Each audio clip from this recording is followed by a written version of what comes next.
Bismillahirrahmanirrahim. Assalamualaikum warahmatullahi wabarakatuh. Alhamdulillahirrabbilalamin. Segala puji bagi Allah Subhanahu wa Ta'ala yang telah memberikan kita kesehatan, rasa bahagia pada pagi hari ini, dan juga nikmat-nikmat yang lain yang tak akan pernah terhitung kalau kita mau hitung ya. Berikutnya salawat dan salam semoga selalu tercurah kepada Rasulullah Shallallahu Alaihi Wasallam. Anak-anakku kelas 7 SMP Negeri 252 Jakarta dan kelas 7 dimanapun berada. Bagaimana kabarnya hari ini? Semoga semua dalam keadaan sehat ya. Dalam kondisi seperti ini yang kita minta yang utama adalah kesehatan kita. Karena kalau tubuh kita sehat, maka melakukan aktivitas apapun akan mudah ya. Jadi kita berdoa sama Allah semoga kita selalu diberikan kesehatan ya. Nah, sebelum kita mulai pelajaran seperti biasa nih, kita awali pembelajaran kita dengan berdoa agar pembelajaran kita pada pagi hari ini diberkahi oleh Allah Subhanahu wa Ta'ala ya. Berdoa menurut kepercayaan masing-masing. Berdoa mulai. Selesai. Baik, mudah-mudahan dengan diawalinya berdoa menambah semangat kita, menambah dimudahkan kita oleh Allah Subhanahu wa Ta'ala dalam belajar pada pagi hari ini. Dan tak lupa karena kondisi kita masih dalam pandemi, jadi tetap lakukan anjuran dari pemerintah untuk menerapkan protokol kesehatan ya, 3M. Yang pertama, memakai masker, yang kedua menjaga jarak, dan yang ketiga mencuci tangan dengan air yang mengalir ya. Baik, anak-anakku yang berbahagia, pada pagi hari ini kita akan belajar mengenai puisi rakyat bagian pertama. Jadi nanti materinya akan dibagi-bagi agar lebih mudah untuk dipahami. Nah, hari ini kita bahas puisi rakyat bagian pertama. Kita kenalan dulu ya, karena ada kelas baru nih, jadi kita kenalan dulu. Nama Ibu Delia Paramita, guru bahasa Indonesia dari SMP Negeri 252 Jakarta ya. Oke, kita lanjut ya. Apa sih yang mau kita bahas? Puisi rakyat. Ini materi-materi yang harus kita selesaikan pada materi puisi rakyat. Yang pertama, mengenal dan memahami puisi rakyat, berarti kita harus tahu apa itu puisi rakyat, jenisnya apa aja, ya. Kemudian setelah kita tahu pengertiannya, contohnya, kita harus bisa menyimpulkan nih. Yang kedua ya, menyimpulkan isi dari puisi rakyat. Kemudian yang ketiga, seperti biasa, kita akan bahas struktur puisi rakyat. Yang keempat, kita bahas kebahasaan puisi rakyat. Kemudian untuk yang kelima, menyajikan atau menulis puisi rakyat baik dalam bentuk lisan maupun tulisan ya. Jadi itu materinya kita bagi menjadi 5 poin.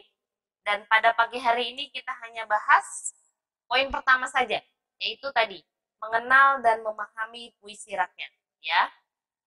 Langsung masuk saja. Ini materinya mengenal dan memahami puisi rakyat. Nah, ini ada contoh pantun, beberapa pantun. Nanti kita coba baca bareng-bareng ya. Teman-teman dari rumah juga bareng, anak-anak baca bareng. Nanti kita paham nih, oh ternyata ada pantun. Setelah pantun kita, oh ini gurindam. Kemudian, oh ini syair. Kita baca dulu, nanti kita pahami perbedaan-perbedaan yang ada pada pantun, gurindam ataupun syair. Kita baca pantun pertama. Air surut memungut bayam. Sayur diisi ke dalam kantung.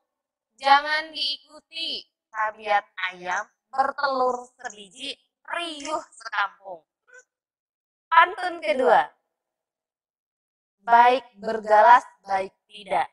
Buli-buli bertali benang. Baik berbalas, baik tidak. Asal budi sama dikenang. Itu pantun kedua.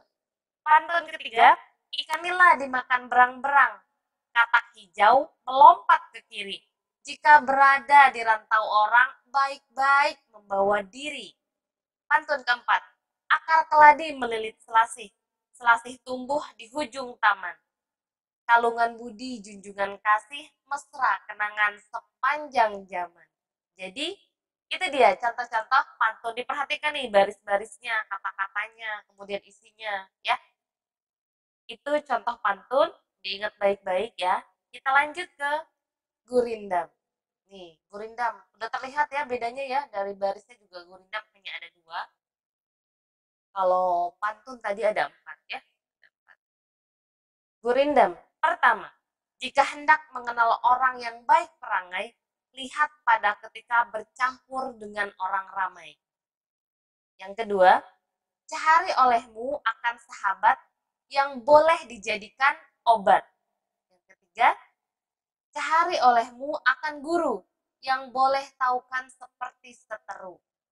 Mohon maaf, yang boleh taukan tiap seteru.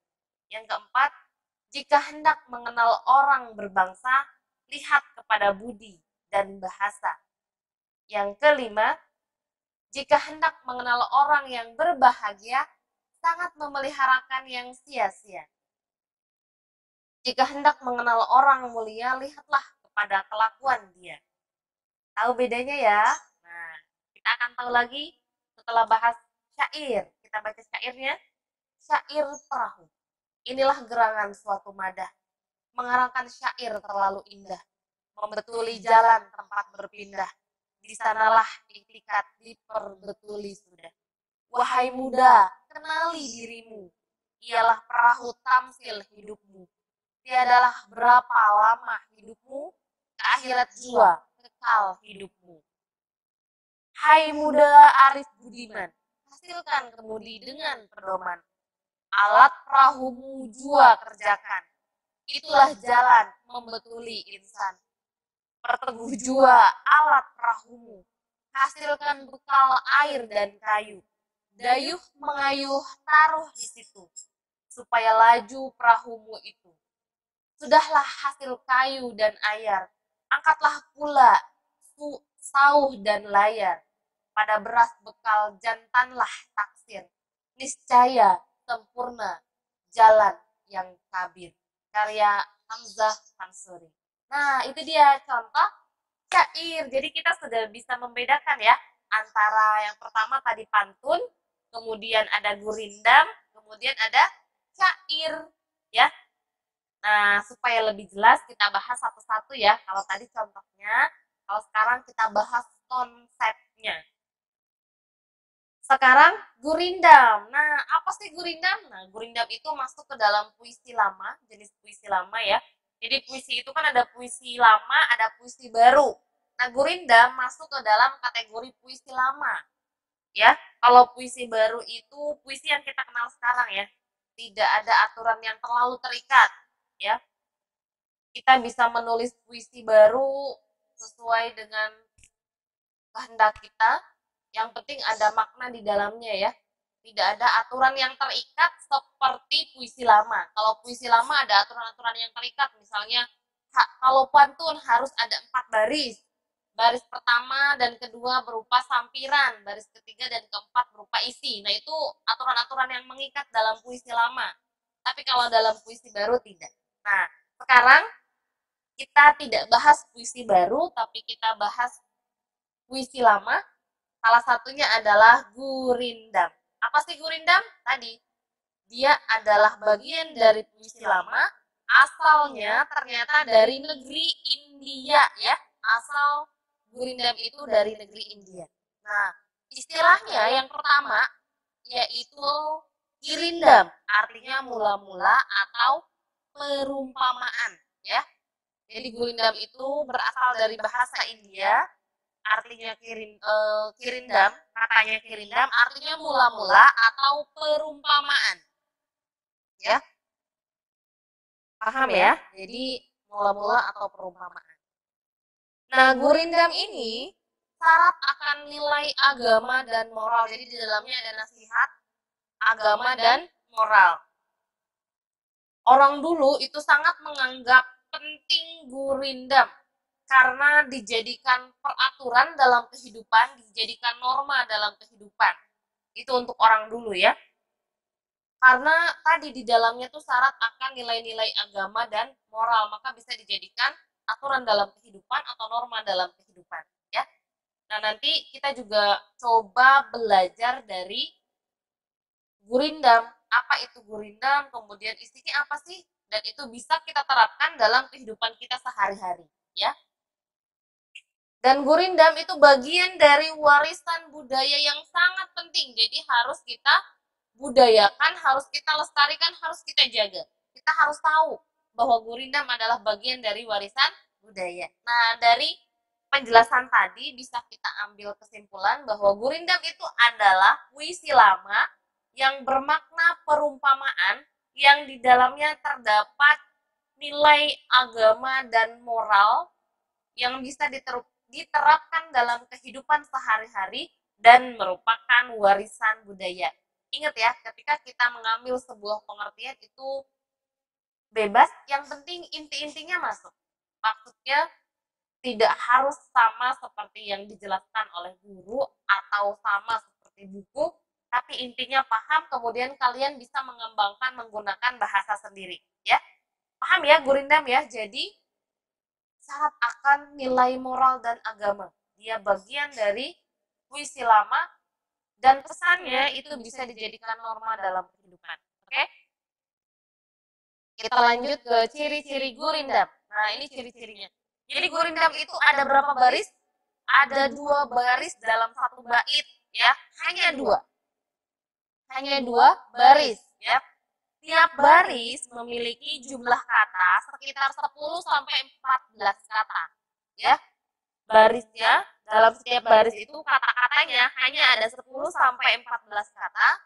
Kemudian setiap baris memiliki rima yang sama atau bersajak AA, BB, CC dan seterusnya. Artinya baris pertama dan kedua itu rimanya sama.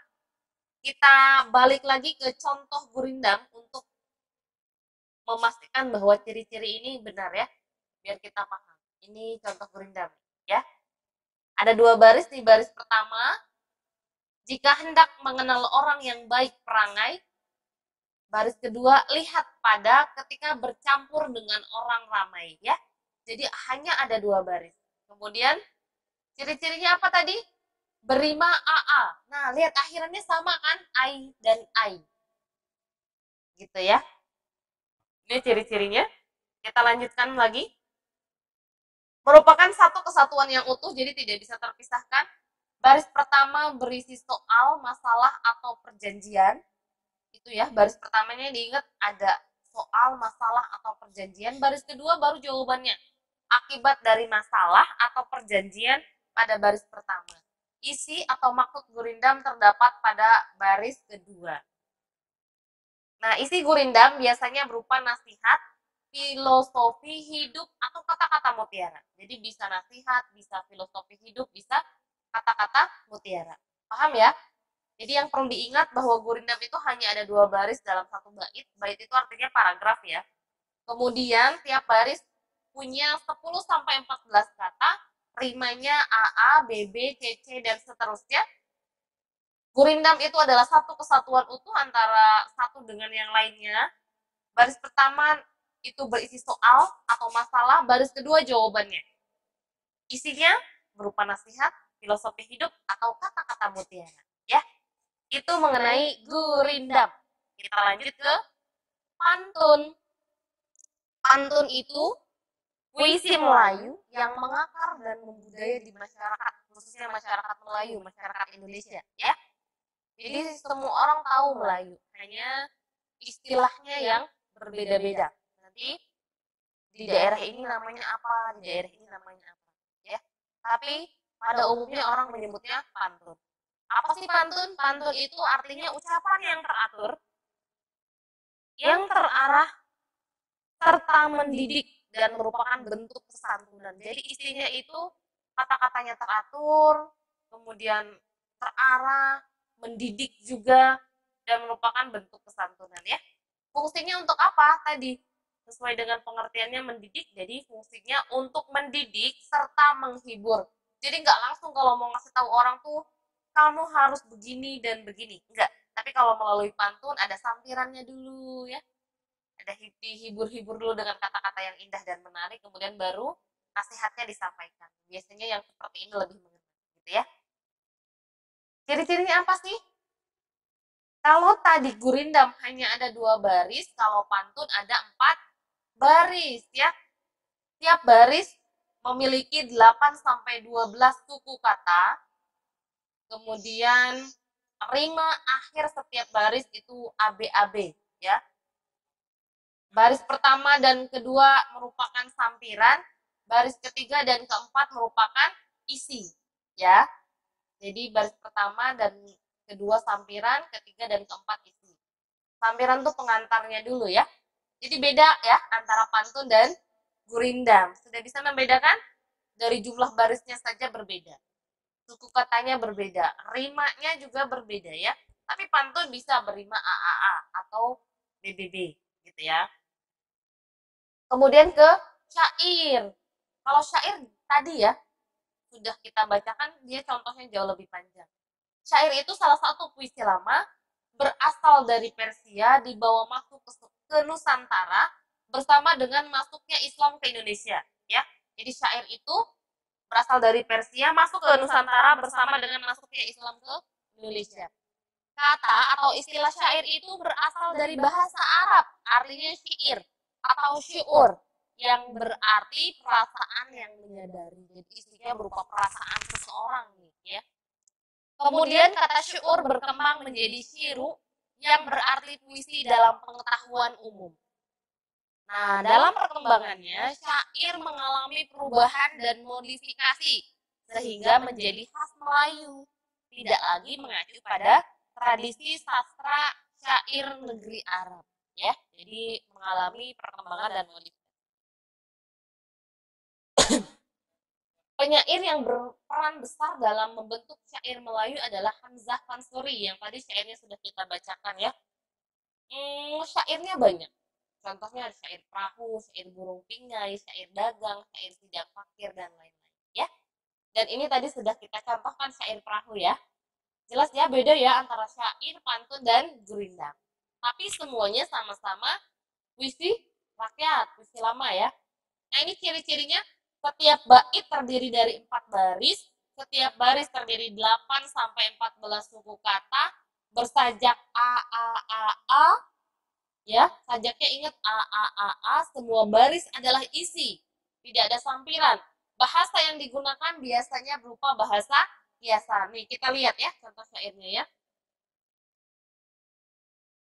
Nah, lihat ya. Nih, semua sama nih akhirannya, sajaknya A. Artinya A itu sama ya. Kalau ini kan berarti kita kasih tanda A. Lagi kita kasih tanda A. Ini lagi kita kasih tanda A. Ini lagi kita kasih tanda A. Dan semuanya berupa isi. Nggak ada sampiran di sini. Ini isi. Inilah gerangan suatu madah. Isi. Mengarangkan syair terlalu indah. Isi. Membetuli jalan tempat berpindah. Ini juga isi. Di sanalah iktikat diperbetuli sudah. Ini juga isi. Jadi semuanya berupa isi. Ya, semuanya berupa isi. Oke, ini ciri syair sudah. Kita langsung ke, ada yang mau ditanyakan? Nanti boleh langsung ditanyakan melalui grup WA ya. Nah, ini tugasnya ya. Cari kata berrima pada larik ganjil 1 dan 3. Kemudian ini larik ganjil. Ini untuk pantun ya, ini bait tabel pertama ini untuk pantun. Tabel kedua untuk gurindam. Jadi cari kata yang berrima. Misalnya bayam dengan ayam, perangai dengan ramai. Ini kan rimanya sama nih. Ai. Ini ini ya. Cari ya, ini di larik 1 dan 3, ini di larik 2 dan 4. Kemudian ini kata berima pada larik 1, ini kata berima pada larik 2. Ini gurindam. Jadi ini cari di gurindam yang tadi sudah Ibu jelaskan. Di sini.